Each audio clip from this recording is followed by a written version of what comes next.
live from the 47th Annual Lone Star Street Rod Association, state-run in Granbury, Texas. I had a little frog in my throat. Sounds like we have a guest speaker. It does sound that way. It's the In-Wheel Time Car Talk Show, and pardon my voice this morning. Just ahead, we talk to more participants in this weekend's happenings out here at the fabulous, what's the name of this park? Hewitt Park in Granbury, Texas. Konrad's going to have This Week in Auto History later on, and we'll also get you updated on the stories making car news this week. Howdy, along with Mike Out of This World Mars, King Konrad DeLong. Over here off camera is Jeff. We need more Jeff Zekin. We do. And we have over here with us today our fabulous and effervescent chief engineer, David Ainsley. Effervescence. Effervescent. Thought that was something he ate. No, it's funny because back in the day, a radio station in Houston, KQUE, they had a jingle package. Always effervescent, 102.9 KQUE. I probably didn't sing it right, but effervescent was the word that was used. Oh, you were singing? I didn't realize you were singing. Shut up. There's that. One of the things that you can't really tell people about car people and car shows like this, it's a gathering of friends. Now, you might know or might not know the friends that you meet at events like this. But part of the reason that I still do this and come to events like this is because of the people and the people that you meet along the way. And there isn't a car guy here that will not talk to you about his car. Oh, yeah.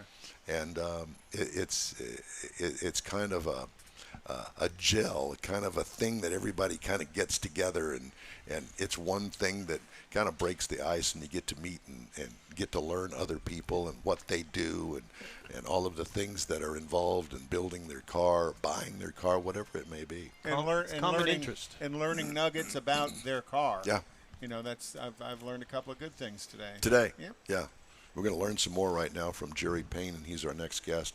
He is the owner of that car, that 1934 Ford Cabriolet. Beautiful. It is. It truly is. And it said here, traditional hot rod. And if somebody says to me, how do you define a hot rod? Your car would be the definition of a hot rod to me. Yes. It is. Oh, well, thank you. Yeah, because it is a compliment. Yeah. Does it have the original flathead V8 in it? No, it's got a 350 Chevy. A 350 Chevy. A 350 Chevy transmission. Now, you don't have a problem putting a Chevrolet into a Ford. No, sir. They fit real well. They look right. Do they? And this car's already set up. This is an old hot rod built a long time ago. When was this car built? Do you know? I don't know. As long as a long time ago, because it's got all the four links under it, front and rear, all of it is on Heim joints. Oh, this wow. is before the Pete and Jake four-link that came out with a urethane or whatever, bushings, all that stuff. And so what would you guess, the 60s? It may be. I don't really, could be. Yeah. When did you buy the car? 1992, February. February So 92. Where did you buy it from? I bought it from a guy in Norfolk, Virginia. Were you living up there at the time? Or? No. I was in the tool business, and my manager hollered at me, so I'm going to ride with you tomorrow. He went around, and he come down. He said, what have you been doing? I said, I'm looking for a hot rod. I don't buy a street rod. I need to do something, hobby. He said, okay, I got a bunch of them books, so I'll bring them. So he said, we'll split a six-pack in my room, and we'll look at car books all night. And he was a car guy. And we was looking. We went to a restaurant the next day. We was riding around, and I found that car in Hemmings. And I thought, wow, this car sounds cool. This is exactly what I'm looking for. No, really, I was looking for a 32 to 3.4 three-window coupe. But I thought, a Cabriolet, man, that sounds kind of cool. And it just sounded cool. So I got the pictures and ended up buying it. Flew up there one way and drove it home. I'll bet that Drove it it home from Norfolk, Virginia. Yeah, and that was quite a little. Where's home? San Angelo, Texas. Cool. Now, it's right in the middle of the state, basically. West Texas, they call it, but it's kind of middle, really. And I'll bet it doesn't have the original top on it. What do you bet? No, it had a top, old top, and it was a pretty good top. But my wife and I went to Good Guys in Loveland, Colorado, and 15, and coming back, it got wet in the mountains over there a little bit, and we drove along, and it tore apart. It was just beating us up, you know, the pieces. And Yeah, I can so imagine. I finally pulled over, and we, I told her, we got to put the top down. And she says, that mean we're not going to stop in Amarillo and spend the night? And I said, we're going home. And we got there about 4 o'clock in the morning. But anyway, I got this top. Kenny Quint put this top on me last year. It's nice. Yeah. Yeah. Nice fit and everything. Now, I assume that this has been converted to a 12-volt system. Yes, sir. Now, how do you handle the headlights on a 12-volt conversion on a 6-volt car, original 6-volt car? Is it just a bulb change? I think basically, yeah. I rewired this car. That's one thing the guy told me, he said the car, when I talked to him, on the phone about it, he said it really needs to be wired first. And I could tell somebody way back had wired it real neat. And then somebody just got in there, looked like a rat's nest. Yeah. I thought, oh my God. And chopping and clipping and using bad connectors. Yeah, hey, you had to put a CB radio in 1975. And so, anyway, I bought a painless wiring kit for it. And do you remember how much that cost? $300-400. Wasn't bad. That's not that bad. I bought it in '92 when I, got home with the car. Right. And I talked to a friend of mine. That'd be about $1,000 today. A mechanic. And I said, Larry, I want you to wire my car. He said, no, you need to wire your car. I said, I don't know anything about wiring. He said, reason you need to wire it because you drive your car. So you and he said, if I wire it, you ain't going to know where nothing is.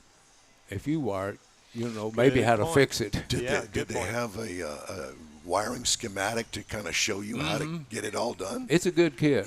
And when you order from Painless, did you have to tell them the body style, the accessories you had on it, that it was a Chevy I think they made car? a couple different ones. This was maybe the better one or something, and that was about it. It's basically a GM wiring diagram. And see, me being in the tool business, if I had any trouble, which I didn't know nothing, I'd see mechanics every day, all day long. Right. If I had trouble, and I'd say, "Hey, so and so," he said, "Oh, okay. What kind of wiring is that?" GM. Oh, they all knew GM, and I guess they've kept the same color codes for a long time back then. That starter back solenoid wire is still purple today. Mm-hmm. And they'd say, "Oh yeah, that's that purple wire." So you've mentioned a couple of times you sold tools. Who'd you sell for? Matco Tools. Okay. I was with them 19 years. Stowe, Ohio. Mm-hmm.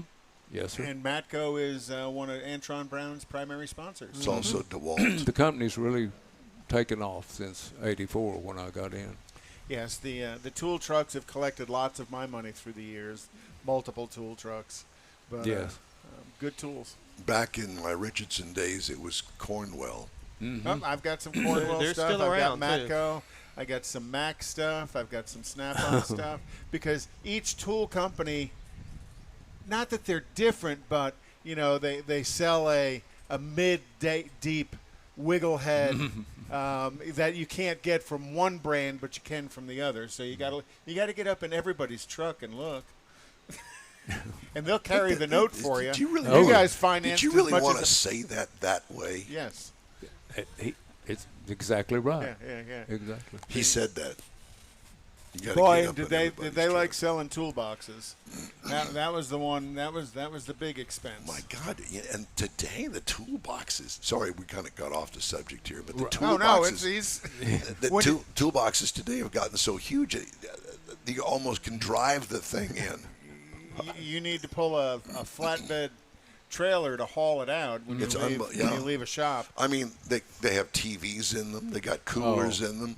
Refrigerators. They're all powered for the internet and the computer stuff you need to do as well. That's true. I didn't even think about that. They have to have that in today's cars. So when did you retire from Matco? 2003, I think. Okay. So you were just getting into the bigger diagnostic stuff. Yes. The industry was. Yeah. Yeah, when I got in, the computer stuff was pretty new in cars, really. So you drive this a lot? How many miles has it got on it? Since You know, I really can't tell you because I've changed the gauges in it. I put some classic instrument. It's called a hot rod series. It kind of has a convex lenses, you know, kind of. And I wanted that look, kind of the traditional. I wanted to keep the look. Guy told me a long time ago, if you keep the look of a car all the way through it, it's the best cars. No matter what you like, if it's a real, you know. Yeah, don't be changing it. He said, don't get a high-tech this and then, you know, billet this and mix it all up. He said, it's stay in a genre. Yeah. But, Is this the only hot rod that you have? No, I've got a 29 Ford hot rod fenderless roadster I bought a couple years ago. And does it run? I need to do some work on it. Yeah, but it was built in 80, before 2000, 99, 2000. It's been in street rodder actually twice. Oh, wow. That body. And it's an old hot rod deal too, you know. And you know, it's funny you should say that because I ran across one at the Meekum auction. And this car was a hot rod. I don't remember what it was, but it was dated. It's like somebody put it in a garage and left it there for the past 40 years is what it looked like. It had the old wheels and it was tired. It was dusty, and you could tell that it was period correct for that year that they redid it.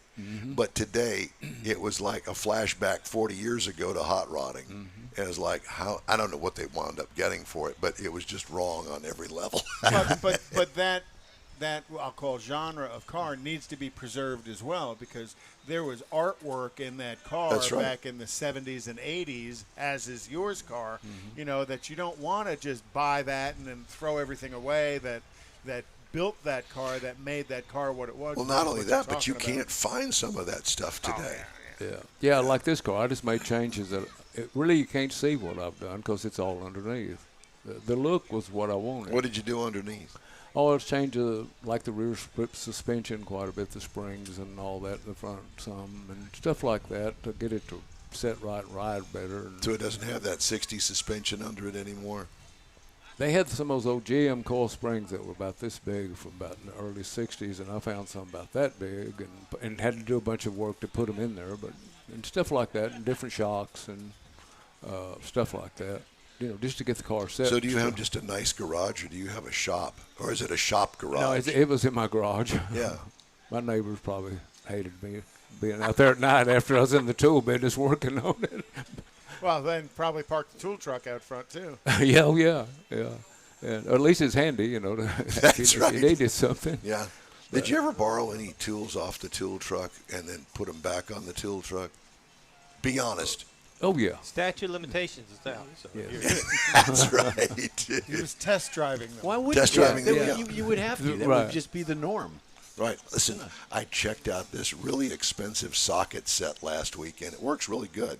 Will you buy it? You want it? Sure, I'll make you a special deal on it. Yeah. I'll carry the note for you. You can make $20 $20 a week for 15 years. $20 a week. Yeah, and you had certain service stations and certain dealerships that you went to on a certain day. Oh, yeah. Some of them you went every other week. Some of them you went once a month. Some of them you went once a week. You had your place to park, and the techs knew you were there and come out. The tool trucks today are a little bit more high tech than they were. For me, I was on the tool trucks back in the late 70s, early 80s, and you know, you still get on that tool truck just to enjoy the air conditioning sometime. But I made payments for years to a couple of guys. But no, this car was pretty well what I wanted, you know, anyway, because it's an all-steel car and has 4 new old stock fenders on it, which means they're brand new. They're, you know, beautiful underneath. They're not all bondoed and welded. And Sure. that, you know. Do you know if the car does it have the original frame under it? I believe it does. I really do. Yeah. So but you know, you can't see if it's been wrecked or anything. It don't seem to be like those fenders are beautiful underneath as they are. You know, they're not. Wow. And that's a rarity to find. Yes. That's very rare to find, especially with so much glass that's out there today, and what I'll call the steel repops that are out there today. To find an original steel car that has all of those components on it, you wouldn't want to change it. No, that's what I've There's kept. a beauty to that car. Yeah, and really, I haven't even painted it because I thought, it just kind of fits a traditional. Yeah. And we- the subtle stripe on it. It's not a wild. Not that there's anything wrong with doing the wild stuff, but just that subtle stripe that draws the wheels to the stripe. Do you have an inspection sticker for it? No, It's not exempt. not in Texas. You don't have to on those. It's got the 34 license plates on it. Those original 34 license plates, and I bought them. And they registered for like 5 years, and you don't have to even get the car inspected. Well, there's not much to inspecting. Yeah. Well, I know. And I guess it's grandfathered in. So what do? You use hand signals for your turn signals? No, I got the turn signals, work the cow lights, all that's. When I wired it, that all works. Gotcha. And what kind of brakes are on it? It's got the original style brakes, or were they upgraded? It's got like a early 50s Ford rear end, like a 54 or something like that. It's drum brakes on the back, and the front are those old single. They're disc brakes, but they're the single Caliper. piece roper, not the two-piece looking deal they got now. The thicker, Right. they're just a little. So they're real old too, really. I don't But know they what work. But they work. They Oh work yeah, good. that's all that matters. Is it power brakes? It's got a booster on there. It does, yeah. Yeah, and I found the brake pads for it. I think they're off some kind of little sports car or something. I'm not too sure. Really. I was gonna But say, I I haven't went to O'Reilly's and they seen found it. the pad. Yeah, that's pretty unusual. No, just to I have can't that believe one. that. O'Reilly's actually found the right part. Mm-hmm. That's good for them. I just took it up there and he was gone for a while, looking for Probably the. Sure. opening boxes, looking. Yeah, at he that come stuff. back and he said, "Look here, Jerry." Yeah. Well, you had a relationship He said, with him. "Keep this box." Yeah, Seriously. because the next guy may not go to that much That's- trouble. What year, make, and model car it is? No, I don't have brakes that fit that. That's it. Yeah. Now, how about the interior? It's leather. It's leather, and it looks as if that it is relatively new. No, it's old. It is. It's old. Yeah, it's real old. Somebody's taking cared care for. of it. Uh-huh. Yeah. And, And I see that the frame for the top is chromed. Mm-hmm. Yeah, that's a nice touch. Plus, it also preserves it yeah. because they do rust. I thought about ordering, when Kenny put the top on, I thought about ordering some new bows for it, but the company I did, I guess, went out of business. They were older guys, and I guess they quit. And I was going to get a set of stainless deals for it. Hey, it works. And then I was going to order a top from LeBaron Bonney, and they went out of business. And I thought they were in business forever. Oh, wow. Built up for restored people and all kinds of cars. Well, that seems to be a pretty common problem, not just for your car, but for a lot of cars, bits and pieces that you thought these companies would be around forever, and they didn't make it. Yeah, I was shocked. I was going to order an interior kit for them from them, leather, Right? from LeBaron Bonney. They were the people. Yeah, the cream of the crop. Poof. Yeah, gone. Yeah, there's some. I mean, but let's face it, none of us are getting any younger either. Mature. Yeah. Right. And we've talked about it with a number of the guests we've had. You've got to find people to pass this craft on to, because at some point it goes away. So you've got to get the youth engaged in it. Look at the car, figure out how neat the car is, like we're looking at right here in front of us. The kids are looking at the cars, and get them engaged and passionate about doing the same thing we are or have. So Yes, exactly. There's kinda hard there's to a do. future hot rodder, right? absolutely. And he's looking at your car. He's what? Maybe. How old are you? 8. He's 8. You want one of these? Yeah, that's right. He wants one. Yeah, absolutely. My kind of guy. Just pick one out. Well, it's a pleasure to talk to you, and we certainly appreciate. Mr. Mars has the cheat sheet down there. What are you doing? Jerry Payne. Yeah, Jerry. What are you doing down there, Mars, with the cheat sheet? I'm cheating. Cheating. He's cheating. Okay. I'm real proud. Can I talk? Yes, please. Oh, I'm real proud of what a couple of things we've done with the cars. And in 2015, we won the Good Guys Speedway Motors puts on a deal. It's called the traditional hot rod deal. And they have a home built, they call it. Well, I've done a lot of work on the car. It's not totally home built. And they don't expect that. I don't say I do. I just put what I've done, Sure. And they realize that.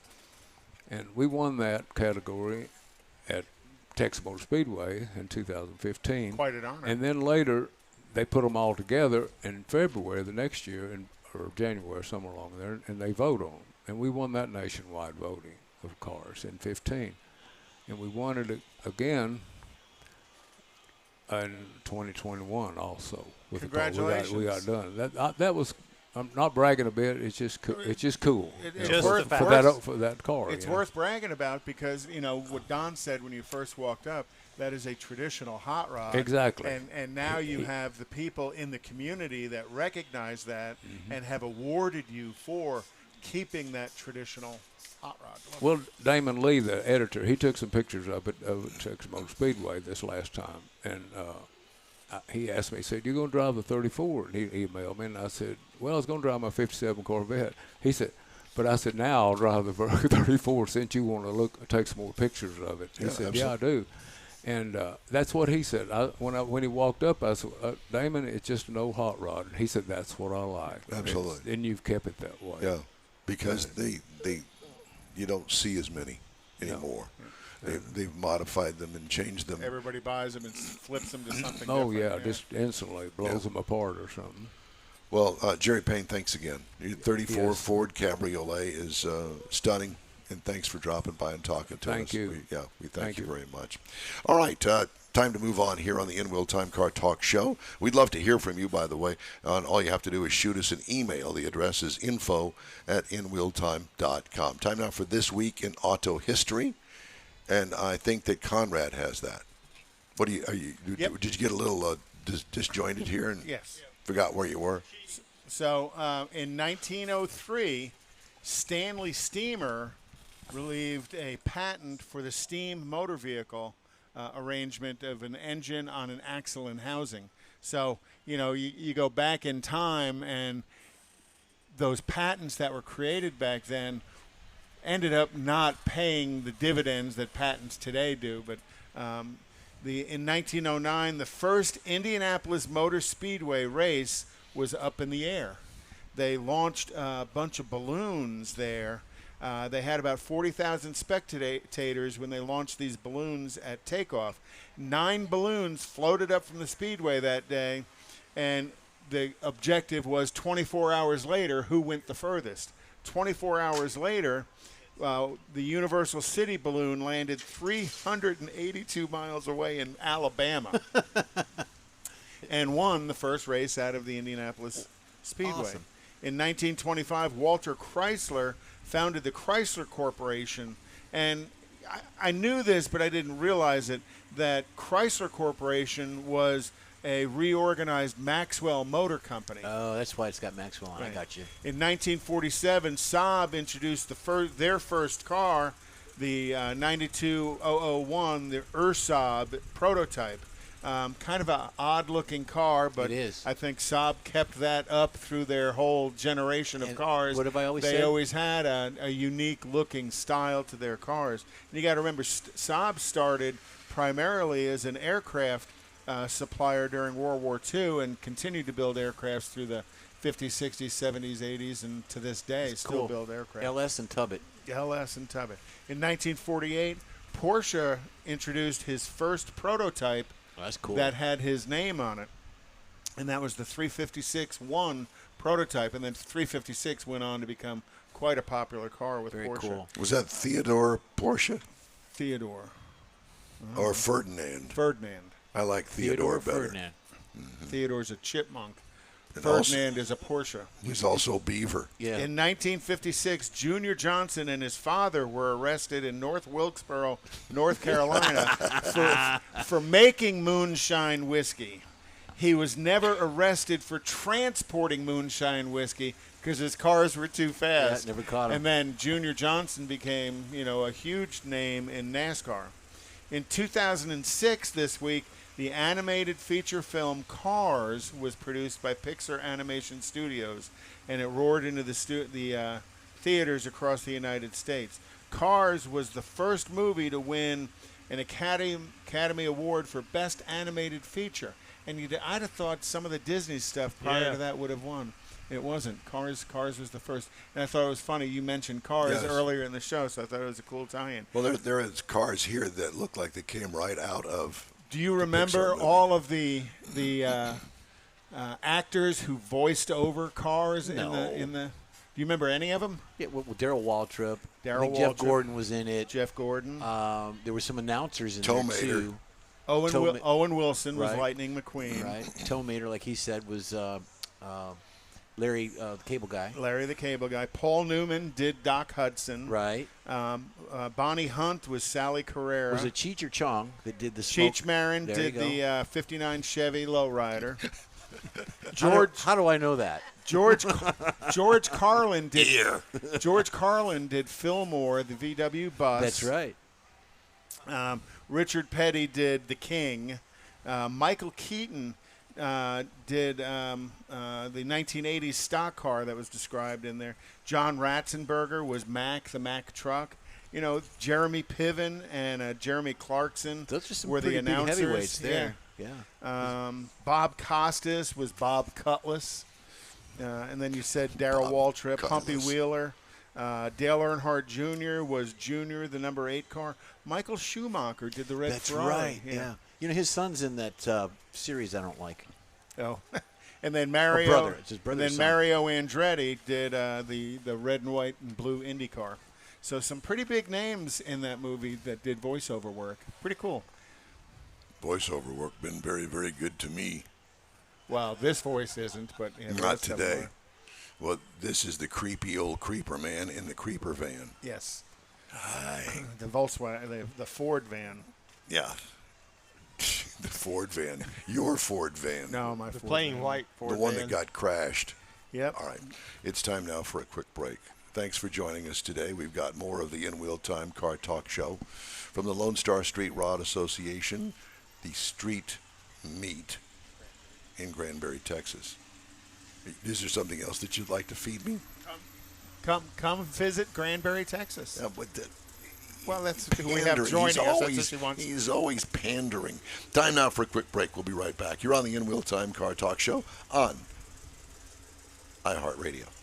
Father's Day weekend, Saturday, June 18th, 2022. It's the next Tailpipes and Tacos Cruise In, and you're invited. Tailpipes and Tacos Father's Day edition will be at the same Loopy Tortilla in Katy, 8 to 11 a.m. on Saturday, June 18th. It's the only place cruisers compete for trophies and other prizes. Enter your vehicle for Best Hot Rod, Best Classic, and Best Modern Classic. Tailpipes and Tacos is Houston's coolest cruise-in and is your opportunity to see the best hot rods, show cars, classics, and resto mods, and get Loopy Tortilla breakfast tacos and adult beverages. There's no entry fee, and cars will automatically compete for custom Loopy trophies and other prizes. It all happens at the Loopy Tortilla Tex-Mex in Katy on the Grand Parkway at Kingsland Boulevard, just south of I-10. Kick off summer with Tailpipes and Tacos Father's Day edition, Saturday, June 18th. The In Real Time Car Talk Show will be there too. Celebrate Father's Day, the start of summer, and the return of Tailpipes and Tacos. Saturday morning, June 18th, 8 to 11. We'll see you then, weather permitting. Want to take a minute to tell you about Gulf Coast Auto Shield, a Houston detail company like no other. Gulf Coast Auto Shield offers paint correction services that'll give your car, truck, or SUV a like-new shine. Afterwards, you'll want to protect it with a professionally installed nano-ceramic coating or protection film. Worried about your very expensive windshield getting damaged, broken, or cracked? Let Gulf Coast Auto Shield install ExoShield, a windshield protection film. Give John Gray a call today or check out their website, gcautoshield.com. Hey, whether you own a new, ultra-expensive, exotic, or a 5-year-old Suburban, Gulf Coast Auto Shield will help keep your investment looking like the day it rolled off the assembly line. Gulf Coast Auto Shield is conveniently located on the South Sam Houston Parkway, just south of I-69, the Southwest Freeway. Meet the staff and check out all of their services online right now at gcautoshield.com. The In Wheel Time Car Talk Show is now part of the iHeart family. Now you'll have access to 24/7 Car Talk anytime you need a fix. Just download the iHeart Radio app and ask for In Wheel Time Car Talk, and there we are. Be sure to save us in your iHeart library for instant access. No matter where you are, you have the best Car Talk Show right on your PC, laptop, or mobile device and never have to worry about finding us again. Of course, you can always get access to our video and audio streams via InWheelTime.com and your favorite podcast channel, and all of this is free to you. From the iHeart Radio app, you'll not only hear our Saturday morning live show, but the best shows of the past, updated weekly. Never miss a minute of up-to-date new car reviews, pre-owned reviews, Konrad's Car Clinic, informative interviews, automotive news, and the most fun car talk show on the planet. Just download the iHeart Radio app, search for In Real Time Car Talk, save it to your library, and with a tap of the icon, you'll be in touch with your favorite Car Talk team. In Real Time Car Talk, streaming now on iHeart.com/In Real Time Car Talk.